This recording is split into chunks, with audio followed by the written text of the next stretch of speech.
साथियों नमस्कार, मैं N Kumar real food studio में आपका स्वागत करता हूँ। आज का जो हमारा टॉपिक है वो थोड़ा गंभीरता से लेने का विषय है, क्योंकि वो हमारी दिनचर्या से जुड़ा हुआ है। और दूसरी बात तो आपने अगर इस YouTube चैनल को अभी तक के सब्सक्राइब नहीं किया है तो सब्सक्राइब कर लीजिए और बाजू में जो बेल आइकॉन है उस पर प्रेस करना ना भूलिए, ताकि आने वाले अपडेट्स आपको मिलते रहे। साथियों, आमतौर पर लोग अपने घर, गाड़ी या सुख सुविधा उसके बारे में ज्यादातर सोचते रहते हैं, लेकिन यह भी एक महत्वपूर्ण बात है कि उन्होंने अपने जीवन के बारे में सोचना चाहिए। जो उस सबसे कम सोच रखते हैं वो अपने जीवन के बारे में ही रखते हैं। क्या आपको लगता है कि आपका शरीर जो है वो अच्छा रहना चाहिए? जिस तरह से आप सोचते हैं कि आपका एक बढ़िया सा घर हो, एक उस घर में गाड़ी हो, या आप कहीं उसमें बहुत सारी सुख सुविधाएं हो, तो उसी के साथ आप चाहते हैं कि आपका और आपके परिवार का स्वास्थ्य भी अच्छा रहे। लेकिन आप सबसे कम ध्यान देते हैं इस बात पर। जो आपने करना चाहिए, आपका स्वास्थ्य है वो, जिसमें कि आप असल में निवास करते हैं। जब आप कंक्रीट के घर के बारे में सोचते हैं और उसकी रखरखाव करना चाहते हैं, तो आपने आपके शरीर के बारे में भी सोचना चाहिए, जिसमें कि आपका पूरा शरीर निवास करता है। इसी शरीर में तो आप रहते हैं। आप सोचिए, आप साल भर कभी शरीर के बारे में रखरखाव की सोचते हैं क्या? किसी बीमारी से जब ग्रस्त होते हैं आप, तब आपके दिल में ख्याल आता है कि मेरे शरीर में कुछ प्रॉब्लम्स हो गई है और उसे बाहर निकालना अभी जरूरी है। तब आप उस चीज के लिए भागदौड़ करते हैं। बीमारी से ग्रस्त होने पर बहुत लोगों को ऐसा भी लगता है कि अभी हमने इस तरफ ध्यान देना जरूरी है। इसलिए हम आपके शरीर के बारे में 4 तरह का विश्लेषण करना चाहेंगे। पहला है कि आपका शरीर जो है वो स्वस्थ रहना चाहिए। दूसरी जो पहलू है वो आपने स्वस्थ नींद लेना चाहिए। तीसरा जो पहलू है कि आपके दिमाग में स्वस्थ विचार आना चाहिए, और जो कि आपके मतलब शरीर का टॉनिक है, इस पर ही आपकी सभी प्रक्रियाएं डिपेंड होती है। और चौथा यह है कि आपकी जो सोच है वो हमेशा सकारात्मक रहनी चाहिए। अगर ये चारों भी बिंदुओं को आप देखते हैं, अगर इस पे अमल किया जाए तो आप हमेशा के लिए स्वस्थ और सकारात्मक जीवन जी सकते हैं। साथियों, मैं आपका थोड़ा आज ज्यादा समय जरूर लेना चाहूंगा। सबसे महत्वपूर्ण बात यह है कि भारत में लोग अपने स्वास्थ्य के बारे में कितना खर्च करते हैं। जो भी आप साल भर कमाते हैं उसका कितना प्रतिशत आप अपने स्वास्थ्य पर खर्चा करते हैं? क्योंकि आज भारत में 100 में से 12 लोगों को डायबिटीज है। हमारे देश में 4 करोड़ लोगों में से कुछ लोगों को हार्ट का प्रॉब्लम है। वह हर साल ऐसी बीमारियों की वजह से कम 31 लाख लोगों की मौत होती है। अभी ध्यान देने वाली बात यह है कि जब कोरोना आया था तो उस वक्त लोग आंकड़ों की तरफ देखते थे, लेकिन ये जो बाकी बीमारियां हैं जैसे कि अटैक है, डायबिटीज है, या छोटी मोटी बीमारियों से लोग जब गुजर जाते हैं तो वो आंकड़ों की तरफ कोई ध्यान ही नहीं देता। यह भी एक बात ध्यान देने लायक है साथियों, कि देखिए जो कोरोना का आंकड़ा था वो गवर्नमेंट के लिए सिर्फ आंकड़ा ही था, लेकिन आपके घर में अगर 3-4 ही लोग हैं और उसमें से एक व्यक्ति गुजर जाता है तो आपके परिवार के लिए वो आंकड़ा है क्या? सोचने लायक बात है कि जब आपके घर का कोई मुखिया प्रमुख आदमी गुजर जाता है उस परिवार पे क्या बीतती है। कोरोना का प्रॉब्लम उन्हीं लोगों को हुआ जिनकी इम्यूनिटी पावर कम थी। इसलिए आपने कभी न कभी आपके शरीर के बारे में भी सोचना चाहिए। लेकिन कोविड का जो आंकड़ा था वो दिन ब दिन बढ़ते दिखा, बाद में कम होते दिखा। अभी आज की तारीख में तो हम लोग उसको भूल भी गए हैं। हमारे देश में लगभग 5 करोड़ लोग मोटापे से ग्रस्त हैं। हमारे देश के लोग व्यायाम को महत्व नहीं देते। भारत में 35% लोग ही खुद को फिट रखने के बारे में जागरूक है। बाकी लोग जो है वो सिर्फ खान पान पर ही ध्यान देते हैं। और हमें सेहत वाला नहीं बल्कि स्वादिष्ट खाना चाहिए, जिससे कि बाकी प्रॉब्लम क्रिएट होते हैं। स्वादिष्ट खाने में ज्यादातर चीनी या नमक का इस्तेमाल किया जाता है, जिसमें मसाले भी ज्यादा तौर पर होते हैं। अभी हमारे ध्यान में नहीं आ रहा कि हमारा जो मोटापा बढ़ रहा वो किस वजह से बढ़ रहा है। एक तो हम लोग स्मार्ट वर्क करने लगे हैं, बैठे काम ज्यादा होने की वजह से एक्सरसाइज भी नहीं हो पाती, और ये जो मोटापा दिन ब दिन बढ़ते जा रहा है उसको किस चीज द्वारा कम किया जाए ये भी हमें पता नहीं। टू व्हीलर है तो हम लोग टू व्हीलर को सर्विसिंग कराते हैं, ऑयल चेंज कराते हैं, उसकी रख रखाव की तरफ ध्यान देते हैं, उसका मेंटेनेंस कराते हैं, या उसके कोई पार्ट्स अगर खराब हो गए हैं तो स्पेयर पार्ट चेंज करवाते हैं। वैसे ही हमारा अगर घर है तो हम घर को 1-2 साल में पेंटिंग भी करवाते हैं, उसका कुछ प्रॉब्लम्स क्रिएट हो गए हैं तो उसका मरम्मत करवाते हैं। लेकिन हम लोग हमारे शरीर जो है उसकी सर्विसिंग कब करवाते हैं? इसका जवाब सीधा है, कभी भी नहीं। जब दिक्कत पैदा होती है तब हमारा ध्यान उस तरफ जाता है।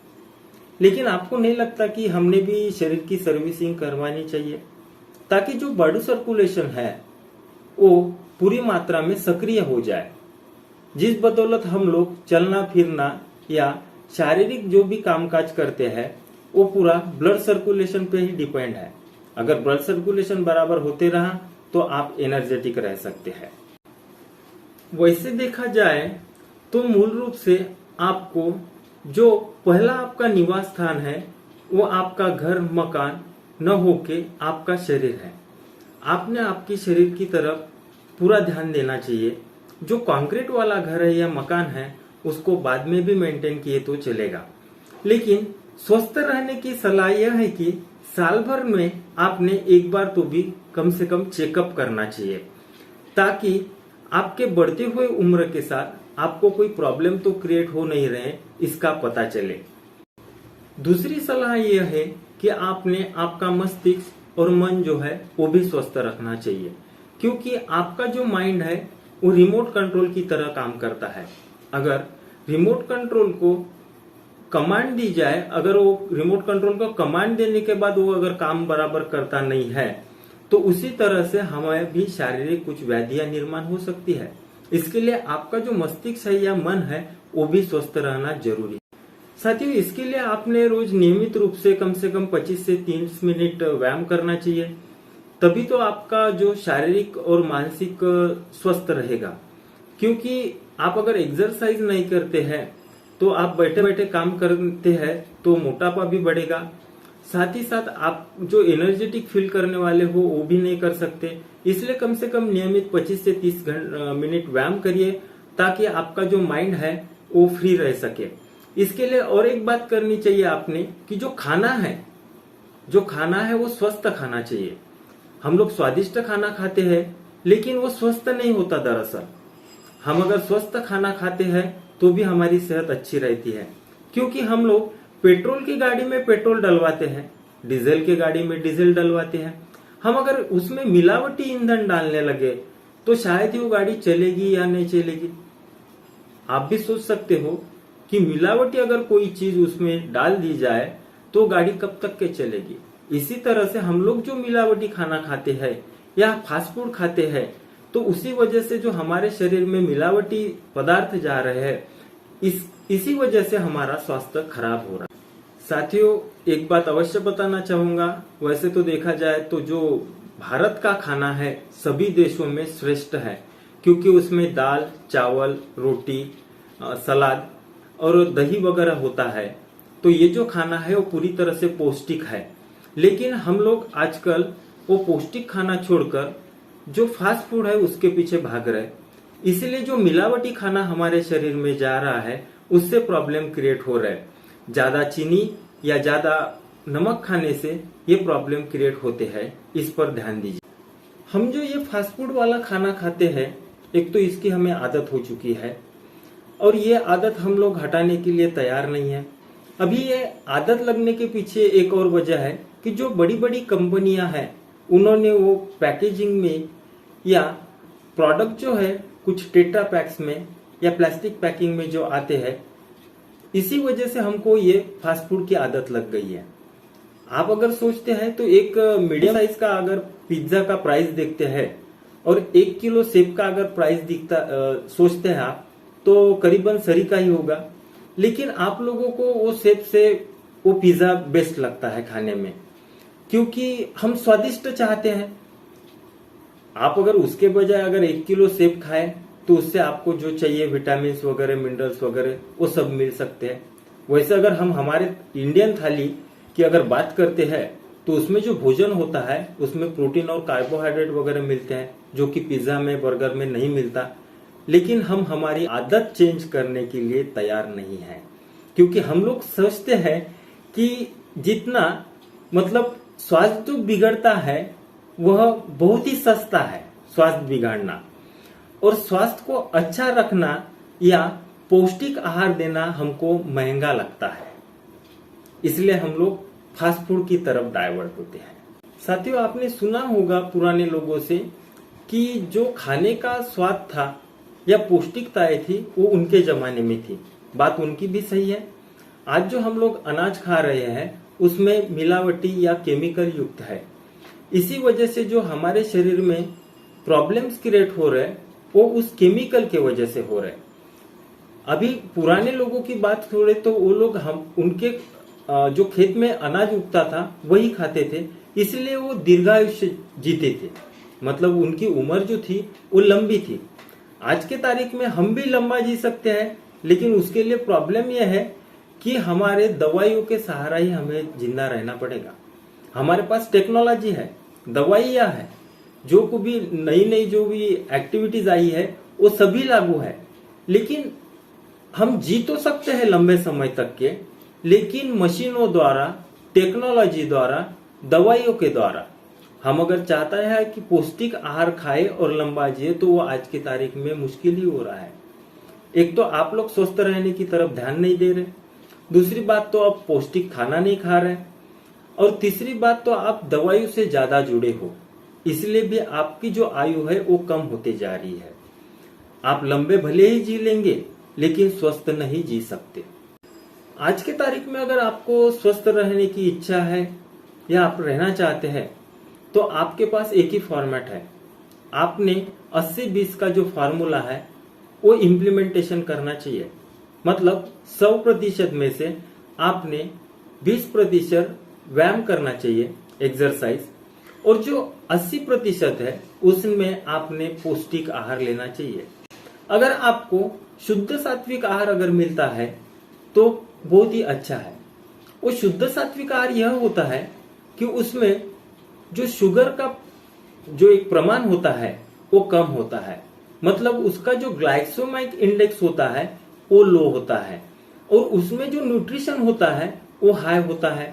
मतलब आप अगर लो ग्लाइकोसाइमिक इंडेक्स से अगर कुछ चीजें खाते हो तो उसमें से आपको विटामिन भी पर्याप्त मात्रा में मिलता है, मिनरल्स मिलता है, प्रोटीन्स मिलता है, जो कि आपके स्वास्थ्य के लिए जरूरी है। तो आप अगर 80-20 का फार्मूला का नियोजन बनाते हैं और उस तरह से आपका डेली रूटीन बनाते हैं तो आप स्वस्थ जिंदगी जी सकते हैं।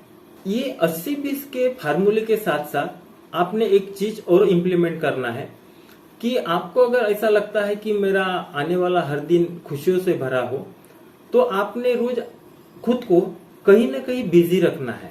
जो भी आपको अच्छा लगता है, कुछ आपकी हैबिट्स होंगी, पढ़ने की, लिखने की, देखने की, घूमने की, गाने की, तो वो आपने वो हैबिट को बनाए रखना है ताकि आपका जो दिन है वो आनंदित रहे और आप स्वस्थ में भी अच्छे रहें। तो साथियों, जो आज का टॉपिक था वो आपकी शारीरिक रचना से जुड़ा हुआ था, और आपने ध्यान देना है कि आपको अगर लंबा जीवन जीना है तो 80-20 का जो फॉर्मेट है उसको ही अपने जीवन में लागू करना है।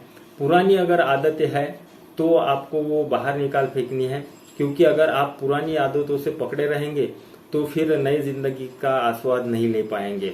इसके लिए आपको पुरानी आदतें हटानी है अपने जीवन में से और नई कुछ अच्छी आदतें लगना है, ताकि आप जो खाना भी खा रहे हो वो शुद्ध सात्विक आहार हो, जो पूरी तरह से आपके शरीर का बैलेंसिंग बनाए रखे।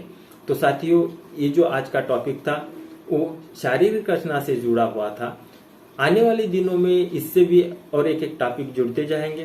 वो टॉपिक आप सुनते रहिए, और आपको अगर ऐसा लगता है कि सर का आने वाला हर टॉपिक हमें सुनना जरूरी है या इससे कुछ इम्पोर्टेंट बातें मिलती है, तो आप एक बार फिर से बताना चाहूंगा कि चैनल को सब्सक्राइब कर लीजिए।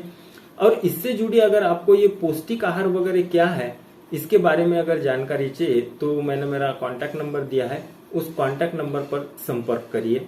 धन्यवाद।